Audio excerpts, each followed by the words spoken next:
Hello, we are Group 1. Today, we discuss Too Tired to Live, Youth, Work, and the Search for Meaning. Chapter 1 Introduction. Today's youth are more connected and ambitious than ever, yet many feel tired, anxious, and lost in endless productivity. This documentary explores the deep contradiction between modern hustle culture and the human need for purpose, guided by the philosophies of Marx, Aristotle, and de Beauvoir. In this video, we will focus on three issues. 1. What are youth perceptions of hustle culture? 2. What is the relationship between hustle culture and stress, meaning? 3. How can philosophy provide alternative perspectives? The objectives were threefold. First, we wanted to measure how exposed students are to hustle culture. Second, we examined their work ethics and their sense of meaning. And finally, we interpreted their responses through a philosophical lens, to explore how deeply modern work culture affects our minds, values, and purpose. To better understand these struggles, we conducted a survey among 27 university students from different faculties. We asked about their work habits, emotional well-being, and sense of life purpose. The results revealed a deep contradiction. Many reported satisfaction with their hustle lifestyle, but also admitted to burnout, anxiety, and a longing for a slower pace of life. We combined philosophical theory with survey data to understand how youth internalize, resist, or reshape this culture. Three major thinkers guide our analysis. Karl Marx describes alienation, how people become emotionally disconnected from their work. Students may be productive, but they often report low fulfillment.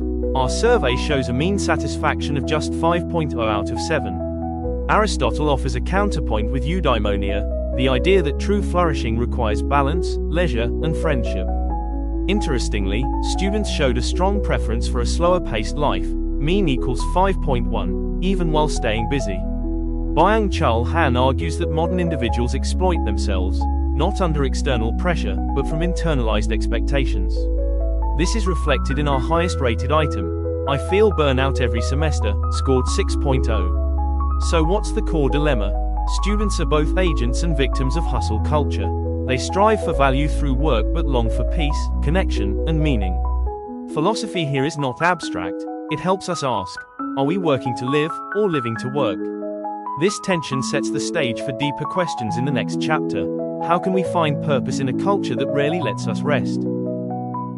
Chapter 3. Meaning lost in motion, burnout and the absurd life. They study, they hustle, they achieve, but deep inside, something feels empty. A kind of exhaustion that no amount of sleep can fix. A pressure that doesn't come from professors, but from within themselves. That's the paradox of our time. In our survey, the most common response was this: I feel burnout at the end of every semester. The average score, 6.0 out of 7. Even those who said they were satisfied with their hustle lifestyle, also said they longed for a slower, quieter life. French philosopher Albert Camus called this kind of tension the absurd, the conflict between our desire for meaning and a world that gives none. He gave us the image of Sisyphus, a man condemned to roll a giant stone uphill, only to watch it fall, again and again. For Camus, that's what modern life often is. You keep working, pushing, climbing, but you never arrive. Most students, he might say, are like modern Sisyphus, trapped in cycles of coursework, deadlines, performance. And yet, unlike Camus' hero, they have not yet learned to rebel. Camus reminds us, the first step to freedom is the refusal to lie. But too often, students lie, not to others, but to themselves. Friedrich Nietzsche had a question: whose values are you living by? He warned us of slave morality, a system where people follow rules out of fear, not freedom. Many students are top scorers, class leaders, multitaskers. But they also feel lost. Because their goals were not chosen, they were inherited. Success, for them, is not joy. It's survival. Nietzsche called us to become the Übermensch, the one who redefines values, who creates meaning from within. But in hustle culture, many students forget that they can choose. That they have the right to live differently. South Korean philosopher Byung-Chul Han puts it plainly: we are no longer oppressed by others, we oppress ourselves. He calls us achievement subjects. We believe we are free, but in fact, we drive ourselves to exhaustion in the name of freedom. Every moment must be productive. Rest feels like laziness. Silence feels like waste. Even sleep becomes guilt. In Han's words, when freedom turns into compulsion, we no longer live, we perform.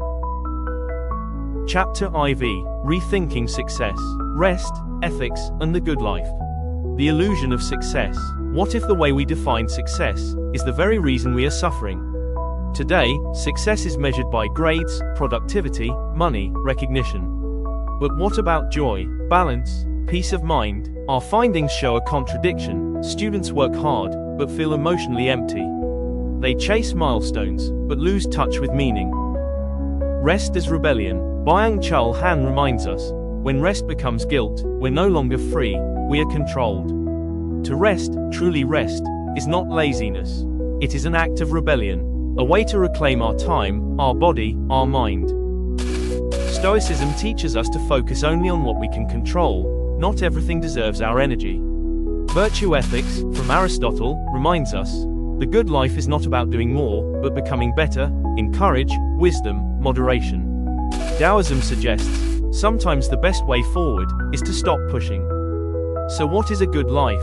Maybe it's not a life of endless doing, but of deeper being. A life with space to rest, time to think, freedom to choose, and the courage to say no. Maybe success is not climbing higher, but walking slower, with meaning. Chapter V: Suggestions and Conclusion. Based on our findings, we propose 5 key suggestions to address the impact of hustle culture on youth, especially in academic and early career settings. First, institutions should promote work-life balance. Universities and workplaces need to prioritize mental health through better scheduling, wellness weeks, counseling, and flexible work hours. Constant busyness should not define value. Second, we recommend adding philosophical and ethical literacy to education. Teaching ideas like Marx's alienation or Aristotle's eudaimonia helps students critically reflect on why they work, and what it means to live well. Third, we suggest decolonizing success narratives. Success should not be defined only by Western ideals like prestige or competition. Youth need space to value local culture, tradition, and community-based achievements. Fourth, we encourage reflective practices. Tools like journaling, group dialogue, and mindfulness help students understand their own values and avoid performative productivity. Finally, future research should include more diverse voices. Not all youth experience hustle the same way. Expanding studies to include different backgrounds will offer richer, more inclusive insights. In short, these steps can help shift our cultural mindset from constant doing toward meaningful being. Thank you for watching.